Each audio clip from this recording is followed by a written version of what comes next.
Hello everyone, I am Janvi Thakur, currently working as an assistant professor at IMT University, Meerut. Today I will be delivering you my second lecture on the topic building construction and maintenance engineering. Let's start with today's lecture. जैसा कि हमने पिछले lecture में super structure और सब structure के बारे में पढ़ा था, वहाँ पे मैंने आपको ब्रीफ इंट्रो दिया था फाउंडेशंस के बारे में. थोड़ा बहुत हम डिटेल में फाउंडेशंस के बारे में पढ़ेंगे. तो फाउंडेशन की डेफिनेशन हमने डिस्कस की थी. सब स्ट्रक्चर का जो भी पार्ट है जो कि डायरेक्ट कांटेक्ट है, जिसका डायरेक्ट कांटेक्ट है ग्राउंड के साथ, जो कि सुपर स्ट्रक्चर का सारा लोड सब स्ट्रक्चर में ट्रांसफर कर देता है, उसी को हम फाउंडेशन कहते हैं. फाउंडेशन के बाद है नेक्स्ट हमारे पास टर्म है फाउंडेशन सॉइल. फाउंडेशन सॉइल को हम सब सॉइल भी कहते हैं. ये वही सॉइल है जो इमीडिएटली लोकेटेड है, immediately which is located immediately below the base of the foundation, that is known as your foundation soil. Foundation soil का दूसरा नाम है सब सॉइल. नेक्स्ट है हमारे पास फुटिंग. फुटिंग है ये लोअर मोस्ट पोर्शन होता है हमारा फाउंडेशन का, जो कि डायरेक्ट कांटेक्ट में होता है सब सॉइल के साथ. नेक्स्ट है हमारे पास basic function of a foundation. हमारे फाउंडेशन का बेसिक फंक्शन क्या है? उसका बेसिक फंक्शन है कोई लोड को ट्रांसमिट करना. लोड कौन सा? Live load, dead load, super impose load, कोई भी तरह का लोड, वो सारा का सारा ट्रांसमिट कर देना. जो सुपर स्ट्रक्चर पे जो भी लोड लग रहा होगा, लाइव लोड लग रहा होगा, डेड लोड लग रहा होगा, सुपर इम्पोज लग रहा होगा, वो सारा का सारा ट्रांसफर करके फाउंडेशन में पहुंचने के बाद, फाउंडेशन के बाद सॉइल में ट्रांसमिट कर दे. That is the basic function of our foundation. अब वो ट्रांसमिशन ऑफ लोड इस तरीके से होती है कि वो पहली बात तो क्या बोलते हैं, जब ट्रांसमिट हो जाता है, लोड ट्रांसमिट हो जाता है तो सेटलमेंट होती है. सेटलमेंट हो लेकिन एक परमिसिबल लिमिट में हो, ताकि आपके जो सुपर स्ट्रक्चर पे है क्रैक्स विजिबल ना हो. Transmission of load should be in such a way that settlements are within permissible limits without causing cracks to the superstructure. आपके सुपर स्ट्रक्चर पे क्रैक विजिबल नहीं होने चाहिए. जब भी लोड ट्रांसमिट होता है, सेटलमेंट होती है तो इतना हो, परमिसिबल लिमिट में हो कि आपके सुपर स्ट्रक्चर के ऊपर कोई भी क्रैक विजिबल ना हो. दूसरा, जो सॉइल है आपका वो शियर में फेल ना कर जाए. तो फाउंडेशन का बेसिक फंक्शन क्या है? एक तो उसमें सेटलमेंट हो तो परमिसिबल लिमिट में हो. दूसरा, जो सॉइल है वो आपका शियर में फेल ना करे. नेक्स्ट है हमारे पास, जब भी हमारा लोड ट्रांसमिट होता है तो वो करता है सेटल. ठीक है, जब भी हमारा लोड ट्रांसमिट होता है सॉइल में तो जो सॉइल है वो सेटल होती है. अब सॉइल का सेटलमेंट जो होता है वो दो तरीके से हो सकता है. एक तो आपका सॉइल सेटलमेंट हो गया तो स्लाइट और यूनिफॉर्म भी हो सकता है. एक अगर आपका सेटलमेंट हुआ है तो एक्सेसिव और अनइक्वल भी हो सकता है. थोड़ा सा और यूनिफॉर्म हो जाए तो आपके जो स्ट्रक्चर पे है आपको उस पर कोई डैमेज नहीं होगा. आपको अपने सुपर स्ट्रक्चर पे क्रैक्स विजिबल नहीं होंगे, आपका फेलियर नहीं होगा आपकी बिल्डिंग का.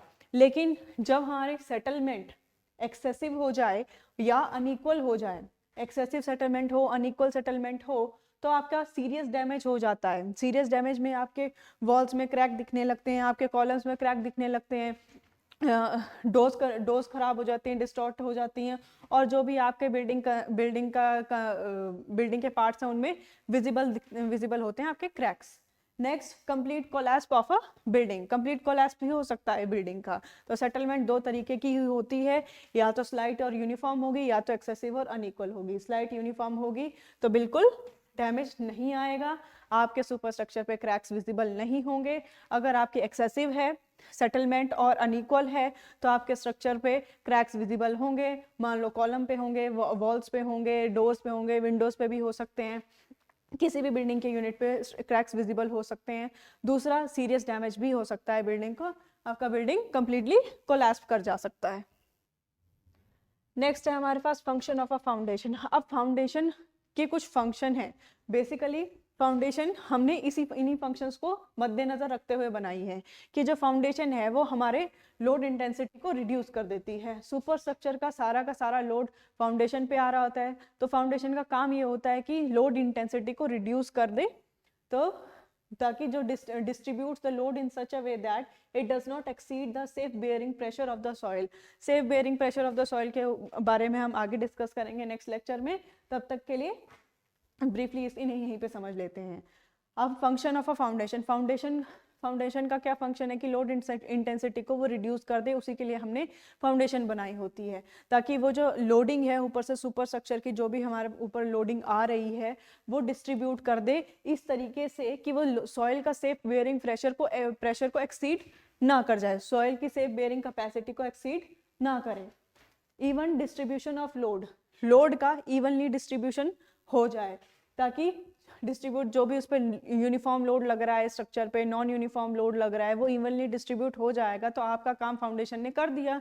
वो सिंपली वो जो लोड ट्रांसमिट होना है वो सब सॉइल में ही जाना है। Evenly distributes non uniform load evenly to the subsoil. तीसरा फंक्शन है आपका जो फाउंडेशन प्रोवाइड करती है, provision of a level surface, एक लेवल सरफेस प्रोवाइड कर देती है जिसके ऊपर आप अपना बिल्डिंग का स्ट्रक्चर खड़ा कर सकते हैं। लेटरल स्टेबिलिटी, अब जो लेटरल स्टेबिलिटी है आपको स्टेबिलिटी प्रोवाइड करती है। स्टेबिलिटी ऑफ अ बिल्डिंग किसके अगेंस्ट? स्लाइडिंग के अगेंस्ट, ओवरटर्निंग के अगेंस्ट, हॉरिजॉन्टल फोर्सेज होती हैं। हॉरिजॉन्टल फोर्सेज आपकी मान लो अर्थक्वेक की वजह से हैं, विंड की वजह से हैं, वो फोर्सेज, ये लेटरल स्टेबिलिटी इंक्रीज हो जाती है आपका जब फाउंडेशन प्रोवाइड करते हैं, वही उसका फंक्शन है। सेफ्टी अगेंस्ट अंडरमाइनिंग, अंडरमाइनिंग जो है वो अंडरमाइनिंग या स्काउरिंग हो गई, किसकी वजह से होती है? ये बरोइंग ऑफ एनिमल्स की वजह से होती है या फिर आपका फ्लोर वाटर की वजह से होती है। तो अंडरमाइनिंग जो होती है बेसिकली मैंने यहाँ पे दो डेफिनेशंस और बताई हैं, to remove the sub base और undisturb soil from beneath the structure. जो भी आपके क्या बोलते हैं स्ट्रक्चर के नीचे जो भी सॉइल था, जो भी अनडिस्टर्ब सॉइल था, अब उसमें कोई गड्ढा खोद के एनिमल अपना बरो बना ले, जैसे खरगोश है वो अपना बरो बना लेते हैं, वो बरो बना लेंगे तो वो सॉइल जो सॉइल है उस सेटल्ड सॉइल को डिस्टर्ब कर दिया है, तो वो उस चीज़ का रिमूवल होना सब बेस या अनडिस्टर्ब सॉइल का स्ट्रक्चर के नीचे का, उसको अंडरमाइनिंग कहते हैं। स्कावरिंग जो होता है erosion of soil from the surrounding structure, आपका सराउंडिंग स्ट्रक्चर में से सराउंडिंग स्ट्रक्चर के सॉइल में से वहाँ का निकल ही जाना, बिल्कुल इरोड हो जाना, आप उसको स्कावरिंग बोल देते हैं। तो बेसिकली आपकी अंडरमाइनिंग और स्कावरिंग है वो किसकी वजह से होती है? बरोइंग एनिमल्स की होती है या फ्लोर वाटर की वजह से होती है। ये चीज़ें आपको फाउंडेशन जो है प्रोवाइड कर देती है कि वो उसके अंडरमाइनिंग के अगेंस्ट सेफ्टी मिल गई है, स्कावरिंग के अगेंस्ट सेफ्टी मिल गई है अगर आपने फाउंडेशन बना दी है। नेक्स्ट है आपका प्रोटेक्शन अगेंस्ट सॉइल मूवमेंट। अब हमारा जो सॉइल है, तरह तरह का सॉइल होता है, कोई एक जैसा सॉइल तो हर जगह पाया नहीं जाता है, डिफरेंट टाइप्स के सॉइल होते हैं, तो उनके डिफरेंट प्रॉपर्टीज होती हैं।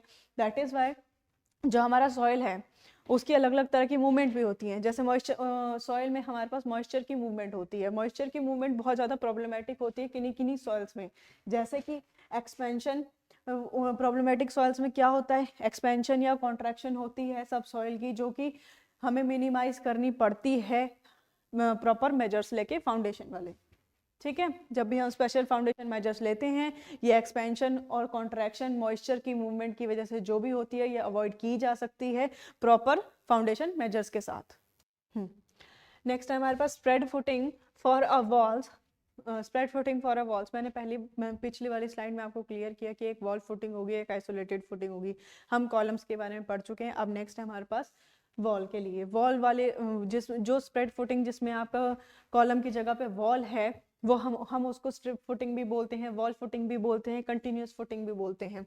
ठीक है, इसमें क्या होता है कि आपका जो फुटिंग है वो सपोर्ट करती है नंबर ऑफ कॉलम्स, एक ही नंबर ऑफ कॉलम्स होते हैं एक लाइन में, तो उसको हम स्ट्रिप फुटिंग बना देते हैं। अब मान लो कि दीवार है, हम इसको पूरी को सपोर्ट कर रहे हैं फुटिंग बना के। ठीक है, it is used when the row of a column is closely spaced and their spread footings overlap with each other. अब वो तब यूज़ की जाती है जब हमारे पास रो ऑफ कॉलम बहुत क्लोजली स्पेस होती है, और जो उसका जब हम क्या करते हैं, जो उसका स्प्रेड फुटिंग है वो एक के ऊपर एक को ओवरलैप करना होता है, तो हम क्या बनाते हैं, प्रेफरेबली स्ट्रिप फुटिंग बना देते हैं आइसोलेटेड फुटिंग की बजाय। ठीक है, तो ये दो तरह की होती हैं स्ट्रिप फुटिंग्स, आपको दो तरह की पाई जाएंगी। आपकी वॉल है, एक सिंपल फुटिंग है, that is your wall footing without step. कोई स्टेप नहीं है इसमें, आपकी फुटिंग में कोई स्टेप नहीं था, एक स्टेप के ऊपर दूसरा स्टेप जो मैंने आपको पहले दिखाया था, एक स्टेप के ऊपर जो दूसरा स्टेप पहले पिछली स्लाइड में आपको बताया गया था, उसको हम क्या बोल देंगे, सिंपल फुटिंग या wall footing without step.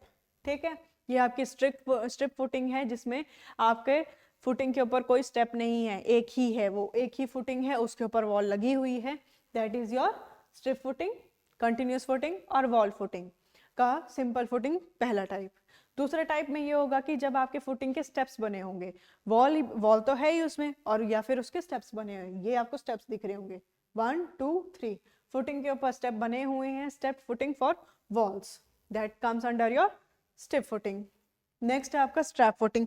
Strap footing में क्या होता है, देखिए, if the independent footings of 2 columns are connected by a beam, if the independent footings of 2 columns are connected by a beam is called strap footing। अब 2 independent columns हैं, उनको किससे connect कर दिया गया है, एक बीम से कनेक्ट कर दिया गया है, ठीक है। जब 2 इंडिपेंडेंट कॉलम्स को बीम के थ्रू कनेक्ट कर दिया जाए, अब 2 इंडिपेंडेंट फुटिंग्स हैं, ठीक है, 2 इंडिपेंडेंट फुटिंग्स ये 2 कॉलम्स हैं, उनको किससे कनेक्ट कर दिया गया है, एक बीम बनाई है उसके साथ कनेक्ट कर दिया गया है, जो आपको ये पिक्चर में दिख रहा होगा, ठीक है, आपको इजीली विजिबल होगा ये this is called your strap.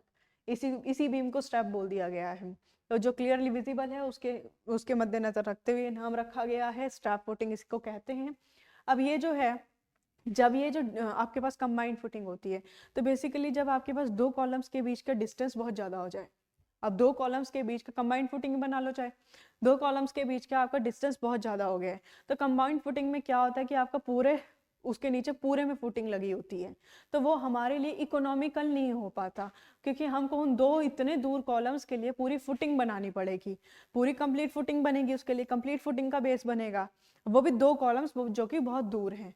तो इंस्टेड फॉर इकोनॉमिकल पर्पसेस हम क्या करते हैं, 2 इतनी दूर कॉलम्स हैं, हम पूरा फुटिंग का बेस बनाने की बजाय एक बीम ना लगा दें, 2 कॉलम्स के बीच में आप बीम बना दो, स्ट्रैप बना दिए, तो आपका पर्पस भी सॉल्व हो गया और आपको पूरा बेस भी नहीं बनाना पड़ा। कंबाइंड फुटिंग की जगह क्या आप प्रेफर करोगे, तब जब इनके बीच में बहुत ज़्यादा डिस्टेंस हो तो आप प्रेफर करोगे स्ट्रैप फुटिंग का बनाना, इकोनॉमिकल ऑप्शन मिल जाता है आपको, ठीक है। और इसमें जो स्ट्रैप बीम होती है वो does not remain in contact with soil, वो सॉइल के साथ कनेक्टेड नहीं होती है, जो आपका कंबाइंड फुटिंग बनता है वो आपका पूरा फुटिंग सॉइल के साथ कनेक्टेड होगी, ये ऊपर ही होती है बीम, कनेक्टेड नहीं होती सॉइल के साथ। नेक्स्ट है आपके पास कंबाइंड फुटिंग। कंबाइंड फुटिंग इसमें क्या है, द फुटिंग दैट सपोर्ट्स 2 और more columns is known as combined footing. 2 या 2 से ज़्यादा कॉलम्स को जो सपोर्ट करे वो क्या होती है आपकी कंबाइंड फुटिंग।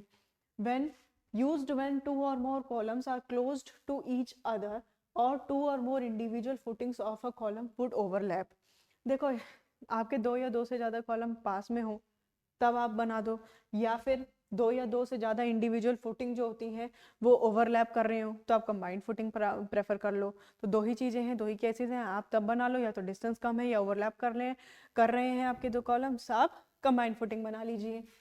तो कंबाइंड फुटिंग भी हमारे पास 3 तरह की हो जाती है, एक rectangular combined footing, trapezial combined footing, combined column wall footing. यहाँ पे आपको इमेजेस में दिख रहा होगा rectangular combined footing, trapezoidal combined footing, strap beam combined footing. यहाँ पे प्लान व्यू होगा, प्लान व्यू से आपको दिख रहा होगा कि जो आपका प्लान है वो रेक्टेंगुलर शेप में है, ये आपके 2 कॉलम्स हो गए, ये प्लान है रेक्टेंगुलर शेप में, तभी इसका नाम क्या पड़ गया है, रेक्टेंगुलर कंबाइंड फुटिंग। नेक्स्ट है आपका ट्रेपेजॉइडल। ट्रेपेजॉइडल एक शेप होती है, ट्रेपेजॉइड शेप, तो जो आपका फुटिंग है उसका शेप ट्रेपेजॉइडल रहेगा, तो आपके 2 कॉलम्स हैं उनको एक ट्रेपेजॉइडल शेप की फुटिंग में बना दिया गया है, वो किसके अंडर आ जाएगा, ट्रेपेजॉइडल कंबाइंड फुटिंग। अब ये तब बनाया जाता है जब आपका लोड का डिफरेंस हो, जब आपका एक कॉलम में लोड का डिफरेंस हो कि एक कॉलम में लोड कम है, एक कॉलम में लोड ज़्यादा है। जब एक कॉलम में लोड ज़्यादा है तो मैं उसको इस बड़े वाले एरिया में बना दूंगी, ठीक है, वो इस साइड से बन जाएगा। अब जिस कॉलम पे लोड कम है वो इस वाली साइड से बन जाएगा, तो आपका पर्पस भी सॉल्व हो गया, आपने पूरा कंप्लीट रेक्टेंगुलर में भी नहीं बनाया, इकोनॉमिकली भी सॉल्व हो गया वो पर्पस। तो आपका ट्रेपेजॉइडल कंबाइंड फुटिंग तब आ जाता है जब आपके कॉलम्स में जो लोड है उसमें डिफरेंस हो, ठीक है।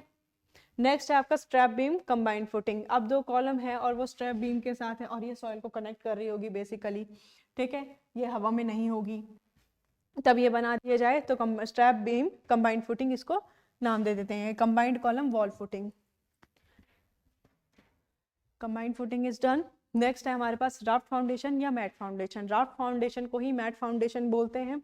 इसमें क्या होता है कि a raft or mat is a combined footing that covers the entire area beneath a structure and supports all the walls and columns.